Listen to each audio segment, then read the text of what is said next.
Does your calendar have reminders plastered all over it of when you have to run payroll? Are you constantly receiving emails saying, it's time, it's time? Well, let's talk about the structure of payroll, when to pay it, and when you have to pay it. I commonly see a lot of problems with payroll setup that most people don't realize they have. Did you realize that if you have hourly employees or even salary employees who are not exempt from overtime, that you cannot pay them monthly or semi-monthly? Meaning the 1st and the 15th, you must pay on a weekly structure or bi-weekly. And there are a few states who even don't allow bi-weekly. So be careful about your payroll cycle setup. Make sure that you're keeping this streamlined as much as possible so it's not as much of a headache for you. And for that reason, I suggest bi-weekly. Why?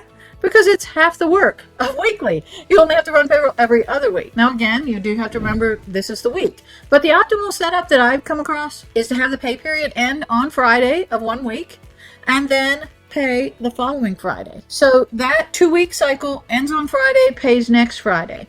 The reason, why do we pick Friday? What if I'd like to end in the middle of the week? Well, you can, but the reason we select Friday is for most retail-oriented businesses or businesses where people may work on the weekends, you want to be able to control the overtime. So let's say it's the holidays and you have a retail location and you've had a whopper of a Saturday. Black Friday comes along and you've got that whole weekend. You can control overtime by reducing hours on a Monday or a Tuesday or a Wednesday when your business may be slower. So if we end the cycle on a Friday and Saturday is the start and someone works 12 hours on Saturday, well, then you can have the chance to reduce their hours on Tuesday when you're not as busy and eliminate paying time and a half. Now, I mentioned that you can't do monthly or semi-monthly. Why not? The Department of Labor says so because you can't keep accurate records for overtime purposes in 40 hours a week increments if you're paying based on 15 or 16 days or based on 30 days. So the only case you can have a monthly payroll or semi-monthly is when you have salaried employees who are completely exempt from overtime. And that's pretty rare these days in a retail situation or a small business setup. So be careful that your payroll cycle meets the standards of the Department of Labor and make sure it's super easy for you. If you're looking for an easy way to streamline your payroll processing,